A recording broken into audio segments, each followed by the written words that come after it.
So welcome back to the another video. In this video we're going to discuss about different types of circuit having only resistor, only capacitors and only inductors. So hello everyone, this is Gaurav. I hope you all are doing well. So बड़ा simple सा topic है और examination के लिए बहुत ज़्यादा important ये topic हमारा आ जाता है, तो आप अपनी शीट में इस पर क्या है इंपॉर्टेंट भी डाल लेना। तो ये जो टॉपिक आता है बड़ा ही सिंपल और बहुत ज़्यादा इंटरेस्टिंग हमारे टॉपिक होता है। जब मैंने ये अपनी क्लास 12th में किया था और इस वे से मीन्स इस तरीके से टॉपिक किया था, बिल्कुल अच्छे से मेरी समझ में आ गया था और मतलब करने में भी इसको क्या है आपको मजा आएगा। मतलब हम उसी तरीके से इसको करने वाले हैं। देखो यहाँ पर हम करेंगे क्या, हमारे पास क्या डिफरेंट टाइप्स ऑफ सर्किट आएंगे। हमारे पास तीन चीजें हैं, एक तो है हमारे पास रेजिस्टर, दूसरा है हमारे पास कैपेसिटर और तीसरी है हमारे पास इंडक्टर। हम क्या करेंगे, हमारे पास एक इलेक्ट्रिक सर्किट है। इलेक्ट्रिक सर्किट में पहले हम लगाएंगे रेजिस्टर, वहां पर हम जो करंट है और वोल्टेज है उनके बीच का ग्राफ नोट करेंगे। फिर हम लगाएंगे रेजिस्टर हटा के वहां पर लगा देंगे सिर्फ अपना कैपेसिटर। फिर हम देखेंगे वहां पर ग्राफ क्या आता है, हमारा जो करंट है और जो हमारी वोल्टेज है उस बीच में। फिर हम लगाएंगे सबको हटा के इंडक्टर लगाएंगे, सिर्फ इंडक्टर इलेक्ट्रिक सर्किट में। वहां पर देखेंगे कि जो हमारा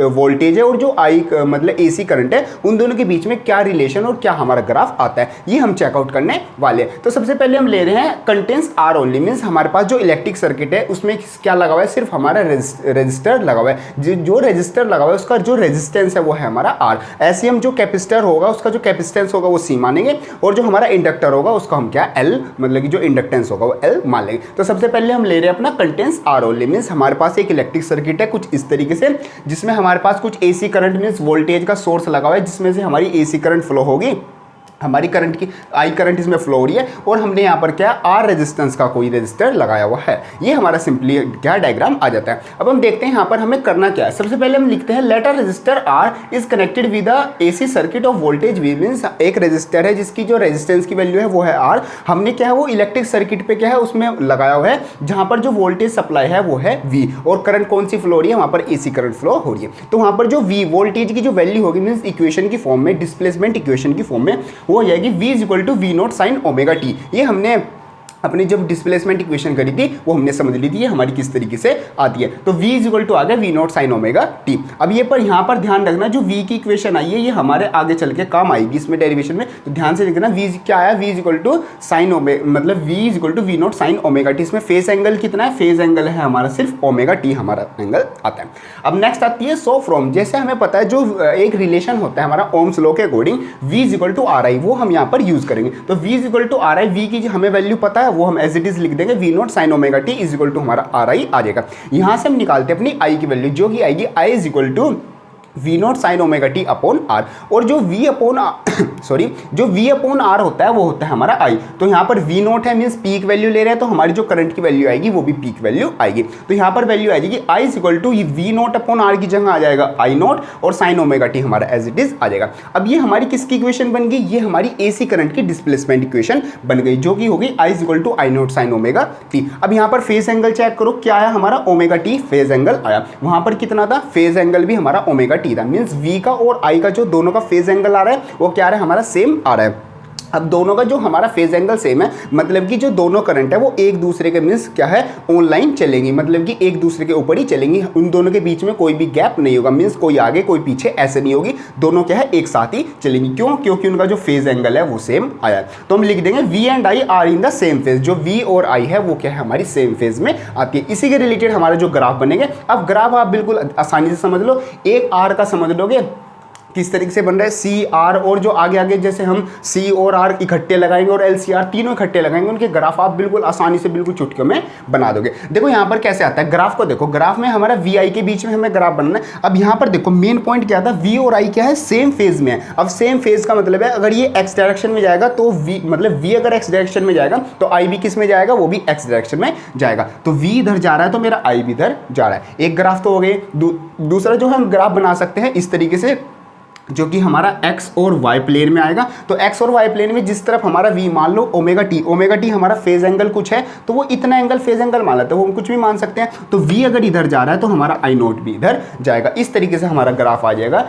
वो वाले सर्किट का जिसमें हमारा क्या है सिर्फ रेजिस्टेंस लगा होगा। बाकी हम अपना जो ग्राफ है, जो वेव्स वाला ग्राफ है वो भी बनाएंगे। वो किस तरीके से होगा, जैसे वी आई का हमारा ग्राफ होगा, इसमें से जो हमारी फर्स्ट वाली वेव है ये अंदर वाली, ये क्या है हमारी आई नोट मीन्स आई की मीन्स करंट की हमारी वेव जाती है। अब बिल्कुल इसी के पैरेलल मीन्स बिल्कुल इसी के सेम, बस एम्पलीट्यूड चेंज होगा। बाकी बिल्कुल देखो यहाँ से स्टार्ट हो रही थी जो आई वाली 0 से, जो वी वाली है वो भी 0 से स्टार्ट होगी, यहाँ से स्टार्ट होगी, बिल्कुल इसी के पैरेलल जाएगी और जहाँ से ये टच होगी बिल्कुल यहीं पर आएगी। मीन्स दोनों का जो लैम्डा है वो भी सेम होगा। बस यहाँ पर चेंज किस चीज़ का है, चेंज हमारा किस चीज़ का है, यहाँ पर फ्रीक्वेंसी वो सॉरी एम्पलीट्यूड का चेंज आता है। वो वी नोट है, ये आई नोट है, बाकी जो सारी वैल्यू है वो हमारी सेम आएगी। तो इस तरीके से हमारे आ जाते हैं इसके ग्राफ। मीन्स जो सर्किट है, सर्किट में हमने सिर्फ क्या लगाया हुआ है, हमने सिर्फ रेजिस्टर लगाया है जिसका आर रेजिस्टेंस है, तो वहाँ पर उसके ग्राफ इस तरीके से आएंगे। और जो वी और आई का जो रिलेशन आएगा वो आएगा V and I are in the same phase. ये वी और आई आ जाएंगे हमारे in same phase. So second circuit आता है मेरा जिसमें क्या है सिर्फ कैपेसिटर, जो हमारा कैपेसिटर है वो लगा हुआ है। जो कैपेसिटर लगा हुआ है उसका जो कैपेसिटेंस है वो हम मान लेते हैं वो सी है। मीन्स कुछ इस तरीके का हमारा क्या इलेक्ट्रिक सर्किट आ जाएगा। अब यहाँ पर क्या है हमारा वही सब कुछ, मतलब जो वोल्टेज सप्लायर था वो लगा हुआ है, आई करंट इसमें हमारी फ्लो होगी एसी, और यहाँ पर रेजिस्टेंस की जगह हमारा क्या लग गया, हमारा यहाँ पर कैपेसिटर लग गया जिसका जो कैपेसिटेंस है वो आता है हमारा सी। बिल्कुल सेम उसी तरीके से करना है जैसे जैसे पहले वाले फर्स्ट वाले में रजिस्टर वाले कर लेते, बिल्कुल इस तरीके से हम चेकआउट करेंगे। ध्यान रखना है यहाँ पर फेज एंगल पे हमें ध्यान रखना है, फेज डिफरेंस हमारा क्या आएगा। अब यहाँ पर वही लिख देते हैं, let a capacitor C is connected with the AC circuit of voltage V. एक कैपेसिटर है सी जो कि हमने वोल्टेज वी वाले जो सर्किट है उससे हमने कनेक्ट किया हुआ है। तो वहाँ पर जो वोल्टेज की वैल्यू होगी हम मान लेते हैं V is equal to V naught sine omega T हमारी होगी। तो यहाँ पर ध्यान रखना जो फेज एंगल आता है वो कितना आ रहा है, ओमेगा टी हमारा आ रहा है। ये मेन पॉइंट है, इसी पर आप ध्यान रखना। अब देखते हैं from Q is equal to C V, हमारा क्या है जो चार्ज है और जो हमारा करंट है मीन्स जो कैपेसिटेंस है उन दोनों का एक रिलेशन होता है। हमने जो अपना मतलब फर्स्ट और सेकंड चैप्टर आता है उसमें भी हमारा आया था। यहाँ पर Q is equal to C V हमारा रिलेशन होता है। अब हम क्या करते हैं, दोनों साइड dt से क्या है डिफरेंशिएट कर देते हैं। तो इधर आ जाएगा dq अपॉन dt और इधर आ जाएगा dCV अपॉन dt। अब आपको पता है dq upon dt means charge per unit time क्या होता है, वो होता है हमारा करंट, और इधर dCV dt हम एज इट इज लिख देंगे। यहाँ पर v की जगह आ जाएगी हमारी V naught sine omega T, जो हमारी पहले वैल्यू थी वो सिंपली हम v की जगह V naught sine omega T रख देंगे। अब यहाँ पर देखो I तो हमारा एज इट इज चल रहा है, जो ये C और V नोट था ये कांस्टेंट था, इसको हमने बाहर ले लिया तो ये आ जाएगा C V नोट, और अंदर हमारा जो एज इट इज था मतलब कि D sign omega T dt ये हमारा एज इट इज चल रहा है। अब देखो I तो I रह गया और C V नोट ही है। अब यहाँ पर जो साइन ओमेगा टी का जो आप जब आप डिफरेंशिएट करोगे तो वो हो जाएगा cos ओमेगा टी, और यहाँ पर ओमेगा को अलग से मान के चलेंगे तो उसका हो जाएगा ओमेगा। तो यहाँ पर जो डिफरेंशिएट करके मीन साइन ओमेगा टी का जो डिफरेंशिएशन आ जाएगा वो आ जाएगा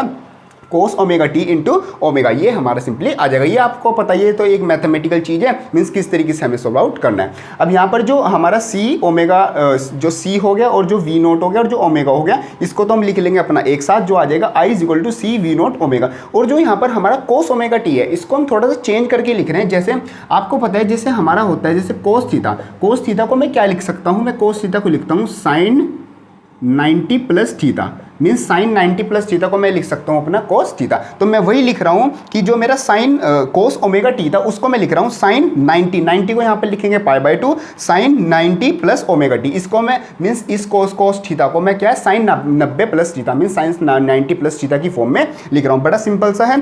तो यहाँ पर जो कोस ओमेगा टी था उसका क्या बन गया साइन π/2 प्लस ओमेगा टी, ये हमारा सिंपली बन गया। अब जो ये हमारी वैल्यू होती है सी वी नोट और ओमेगा, इन तीनों को मल्टीप्लाई करके हमारा आई नोट आता है। मीन्स जो ये सी हो गया और ये वी, ये तो हमारा ओमेगा तो एक तरह का मीन्स एंगुलर वेलोसिटी है, तो इन दोनों को मल्टीप्लाई करके जो मीन्स इन तीनों की जगह हम लिख सकते हैं अपना आई नोट। तो जो ये हमारी इक्वेशन थी ये बन जाएगी आई इज इक्वल टू, ये सब की जगह आ जाएगा आई नोट और साइन तो साइन रहेगा, तो I is equal to I naught sine omega T plus π/2, ये मेरी वैल्यू आ जाएगी। इसको मैं इधर मतलब आगे पीछे करके लिख दिया। तो मेरी जो फाइनल आई की जो इक्वेशन आ गई, आई की जो डिस्प्लेसमेंट इक्वेशन आ गई वो आ गई I is equal to I naught sine omega T plus का π/2। अब यहाँ पर देखो, यहाँ पर क्या था ओमेगा टी, यहाँ पर क्या है ओमेगा टी प्लस π/2, मीन्स जो करंट है वो थोड़ा सा आगे चलेगी, कितने एंगल 90 डिग्री मेरी आगे चलेगी। तो मैं लिख सकता हूँ कि जो करंट है, current will lead the voltage by π/2, means यहाँ पर देख लो फेज एंगल और दोनों का फेज एंगल, तो यहाँ पर फेज डिफरेंस आ रहा है, मीन्स ये क्या है π/2 आगे है, मीन्स जो करंट है वो लीड करेगी, मीन्स वो आगे जाएगी कितने एंगल से, π/2 एंगल से आगे जाएगी। तो ये आ जाएगा मेरा कि जब मैं जो मेरा सर्किट होगा इलेक्ट्रिक सर्किट, वहाँ पर जब मैं सिर्फ कैपेसिटेंस लगाऊंगा सी कैपेसिटेंस का, तो वहाँ पर जो मेरी करंट है वो लीड करेगी π/2। ठीक है, ये क्लियर पॉइंट है। अब देख लेते हैं ग्राफ किस तरीके से बने। ग्राफ जो दोनों के बीच का जो डिफरेंस आ रहा है वो कितना है 90 डिग्री। तो बस मैं I और V के बीच में क्या 90 डिग्री के डिफरेंस वाला ग्राफ बना दूंगा। तो ये मेरा एक्स एक्सिस होगी, ये एक्स एक्सिस होगी, ये वाई एक्सिस, इस पर मैंने बना दिया V और ये मेरा ऑटोमेटिकली हो जाएगा I। तो यहाँ पर बीच में एंगल बन रहा है 90 डिग्री, मीन्स दोनों के बीच का जो डिफरेंस है वो मेरे को 90 डिग्री दिखाना। दूसरे तरीके का अगर आप बना सकते हैं इस तरीके का, इसमें एक तरफ हमने ली है V0 और दूसरी तरफ हो जाएगी मेरी I0। इसके बीच में भी जो एंगल बन रहा है वो कितना बन रहा है 90 डिग्री का ही बन रहा है। मेन बात है कि I और V के बीच में दोनों को 90 डिग्री का गैप दिखाना है। इस तरीके से हम जो वेव वाला ग्राफ है वो भी बना सकते हैं। वो कैसे बनेगा, जैसे हमारी यहाँ से 0 से स्टार्ट हो रही है हमारी क्या है V0, मीन्स हमारा जो फेज एंगल था वो तो हमारा नॉर्मल 0 था, उसमें तो कुछ ऐड और माइनस नहीं था। तो उसको क्या हम जो V0 वाली है वो 0 से स्टार्ट कर रहे हैं, वो हमारी सिंपली ऐसे ऐसे जा रही है, मीन्स ये वाली क्या होगी हमारी V0 वाली होगी। अब जो I0 है, I0 क्या कर रही है लीड कर रही है बाय π/2, मीन्स π/2 पहले ही आ गया। तो ये क्या है पहले ही मतलब 0 से ना स्टार्ट होगी 90 डिग्री से स्टार्ट होगी, मीन्स यहाँ पर क्या होगा +90। तो ये यहाँ से स्टार्ट होगी और यहाँ से हमारी क्या आगे ऐसे ऐसे चलेगी, ये वाली हमारी हो जाएगी I0। यहाँ पर ये हो गया हमारा वेव वाला ग्राफ। मीन्स इसमें हमें मेनली ये दिखाना है कि जो हमारी I0 वाली इक्वेशन है वो क्या है लीड करेगी bye π/2 to V0, means V0 से हमारा π/2 एंगल वो क्या है आगे रहेगी। तो इस तरीके से हमारा जो सेकंड वाला सर्किट आ जाते हैं जिसमें हमारा लगा हुआ है सिर्फ हमारा कैपेसिटर लगा हुआ है। तो हमारे यहाँ पर ग्राफ इस तरीके से आएंगे और जो रिलेशन आएगा वो आएगा हमारा, आपको ये ध्यान रखना है, current will lead the voltage by π/2। अब करंट लीड करेगी तो करंट को लीड करते हुए इस तरीके से आप दिखा सकते हैं। तो ये सिंपल सा हमारा क्या आ जाता है, हमारा एक सर्किट आ जाता है जिसमें हमारा लगा हुआ है सिर्फ हमारा कैपेसिटर लगा हुआ है। तो जो मेरा लास्ट सर्किट आता है वो आता है जिसमें हमारा क्या लगा हुआ है इंडक्टर लगा हुआ है, जिसका जो इंडक्टेंस है वो हमने मान लिया वो क्या है L आता है। मीन्स कुछ इस तरीके का हमारा सर्किट है, वही हमारा वोल्टेज सप्लायर है, आई करंट इसमें फ्लो होगी। अब की बार हमारा ना रजिस्टर लगा ना कैपेसिटर लगा, हमारा कौन सा लगा, हमारा यहाँ पर लग गया इंडक्टर। इंडक्टर कितना है इसका इंडक्टेंस, इसका हम L इंडक्टेंस मान लेते हैं। तो बिल्कुल उसी तरीके से करेंगे, बिल्कुल सिंपल वे में। देखो यहाँ पर हम लिख देंगे let a inductor L is connected with AC circuit of voltage V। वही है कि हमारा एक इंडक्टर जिसका इंडक्टेंस L है वो हमने किसी AC सर्किट में जहाँ पर V वोल्टेज सप्लाई हो रही है वहाँ पर हमने लगाया हुआ है। अब देखो यहाँ पर जो V की इक्वेशन बनती है V = V0 sin ωt हमारी, ये मतलब स्टार्टिंग से यही बन रही है तो हम यही मान लेते हैं। अब यहाँ पर आपको वही ध्यान रखना है, क्या ध्यान रखना है, अपना फेज एंगल का ध्यान रखना है।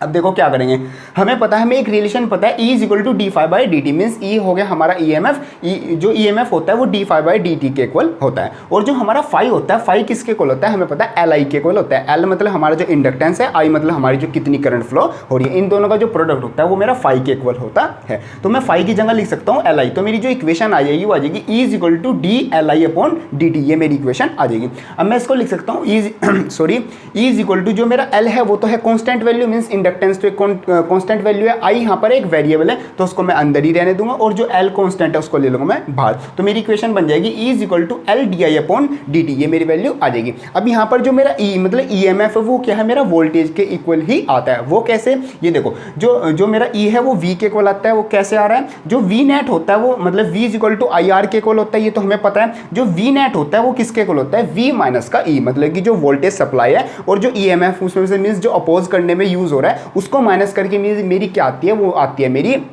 जो नेट वोल्टेज आती है वो। तो V - E = किसके को आ जाएगा I × R। और यहाँ पर रेजिस्टेंस कितना है, यहाँ पर R कितना लगा हुआ है, R तो यहाँ पर हमारा लगा हुआ नहीं है, मतलब क्या है 0 वैल्यू है। तो I × 0 हो जाएगा 0। यहाँ से मेरा V किसके को आ जाएगा, E के को आ जाएगा। तो मैं मतलब कि मैं E की जगह क्या रख सकता हूँ, अपना V रख सकता हूँ। मेरी इक्वेशन बन जाएगी V = LdI/dt, ये मेरी वैल्यू आ जाएगी। अब V की वैल्यू मेरे को ये रही, V की वैल्यू मैं रख दूंगा। तो V सबसे पहले थोड़ा सा चेंज कर लेते हैं, जैसे ये dt था, dt की मल्टीप्लाई उधर कर देते हैं सिंपली, और ये जो L था L को भी उधर भेज देते हैं। मीन्स ध्यान क्या रखना है, बस इतनी सी बात है कि ये जो di वाला है इसको मेरे को अकेला रखना है, मीन्स जो करंट वाली वैल्यू है उसको एक साइड रखना है, बाकी सब जितनी भी वैल्यू उधर मल्टीप्लाई डिवाइड में जा रही है उधर भेज देनी है। तो मेरी इधर आ गई V dt/L = di, ये मेरी वैल्यू आ गई। अब V की जगह लिख दूंगा मैं V0 sin ωt, और बाकी मेरी एज इट इज वैल्यू आ जाएगी। अब दोनों तरफ मैं क्या कर दूंगा, दोनों तरफ मैं कर दूंगा इंटीग्रेट इसलिए कर रहा हूं क्योंकि मेरे को अपनी क्या है पूरी वैल्यू निकालनी है। तो di का इंटीग्रेट इधर हो जाएगा, और इधर मेरी जो वैल्यू चल रही थी V0/L एज इट इज आ गई। और जो sin ωt का जो इंटीग्रेशन होता है वो होता है माइनस का cos ωt/ω, मीन्स ओमेगा को कांस्टेंट मान के चलेंगे तो उसका नीचे आ जाएगा ओमेगा। तो यहाँ पर मेरे जो यहाँ पर इसका साइन ओमेगा टी का जो इंटीग्रेशन करके आया वो आ गया माइनस का कोस ओमेगा टी अपॉन ओमेगा, और वी नोट अपॉन एल तो मेरा जो कांस्टेंट था वो बाहर रहा। अब यहाँ पर जो डी आई का जो इंटीग्रेशन हो जाएगा वो हो जाएगा I is equal to minus का वी नोट, ये माइनस में बाहर ले लूंगा और हो जाएगा माइनस का V naught upon L omega is equal to, अब यहाँ पर कोस ओमेगा टी, अब देखो जो कोस थीटा है उसको मैं लिख सकता हूँ sine 90 minus theta, cos theta को मैं लिख सकता हूँ sine 90 minus theta, mean sine 90 minus theta किसके इक्वल होता है, कोस थीटा के इक्वल होता है। तो जो मेरा कोस ओमेगा टी था उसको मैंने लिख दिया साइन 90 माइनस का omega T, mean sine 90 minus का थीटा, ये मैंने लिख दिया। ये मैं इसलिए चेंज कर रहा हूँ क्योंकि जो मेरी पहली वाली इक्वेशन है वी वाली वो किस चीज़ में, वो साइन में है, तो ये भी मेरे को साइन में ही लानी पड़ेगी, तभी मैं इन दोनों का कंपेरिजन कर पाऊंगा। तो आगे मेरी equation I is equal to, ये जो सारी वैल्यू है ये होगी मेरी आई नोट, क्योंकि जो वी नोट है अपॉन एल है इसको हम मानते हैं आई, मीन्स ये जो इक्वेट करके सोल्व करके वैल्यू आती है वो आई नोट के इक्वल आती है, मींस आती है तो आई के इक्वल है। अब यहाँ पर पीक वैल्यू ले रहे हैं तो ये भी हम पीक वैल्यू लेके चलते हैं, तो आई किसके इक्वल आएगा, I is equal to I naught sine, इसको थोड़ा सा एक सिंप्लीफाई फॉर्म में लिख देते हैं, यहाँ पर लिख देंगे ओमेगा टी माइनस का पाई बाय 2। अब यहाँ पर देखो यहाँ पर फेज एंगल था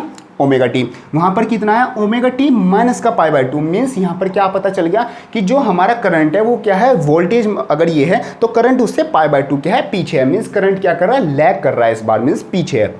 तो मैं लिख दूंगा current will lag the v by pi by 2, means जैसे फर्स्ट वाले में आर वाले में दोनों साथ साथ चल रहे थे और जो सेकंड वाला था उसमें हमारी क्या करंट आगे थी और वोल्टेज पीछे थी, इसमें क्या हो रहा है जो हमारी करंट है वो पीछे है और जो वोल्टेज है वो क्या है आगे, मीन्स वोल्टेज क्या है पहले स्टार्ट होगी बाय 90 डिग्री। तो यहाँ पर ग्राफ बन जाएगा, ग्राफ भी दोनों के बीच में वही आएगा, एक एक्सिस पर और एक वाई एक्सिस पर, दोनों के बीच का एंगल आ जाएगा 90, और इसी तरीके से ये वाला ग्राफ बना देंगे, दोनों के बीच में कितना एंगल दिखाना है, 90 का दिखाना है, और मेरे को किसको दिखानी है, जो मेरी करंट सॉरी जो मेरी वोल्टेज है उसको मेरे को क्या है आगे दिखानी है, और जो करंट है वो मेरी क्या है पीछे है बाय 90 डिग्री। 90 डिग्री मेरा ये शो हो गया, वोल्टेज आगे हो गई और करंट क्या है मेरा पीछे हो गया। इस तरीके से मैं यहाँ पर ग्राफ बना सकता हूँ। उसी तरीके से मैं यहाँ पर जो वेव इक्वेशन वाला था वो ग्राफ बना दूंगा। वेव में क्या ध्यान रखना है, जैसे हमने लास्ट वाला बनाया था कैपेसिटेंस वाला, उसमें मैंने क्या है जो मेरी आई थी उसको पहले स्टार्ट किया था, बस इसमें नाम चेंज कर देना। इस बार मेरे को क्या स्टार्ट करना है, इस बार मेरे को वोल्टेज पहले स्टार्ट करनी है, मींस वोल्टेज क्या है लीड कर रही है एक तरीके से पाई बाय 2,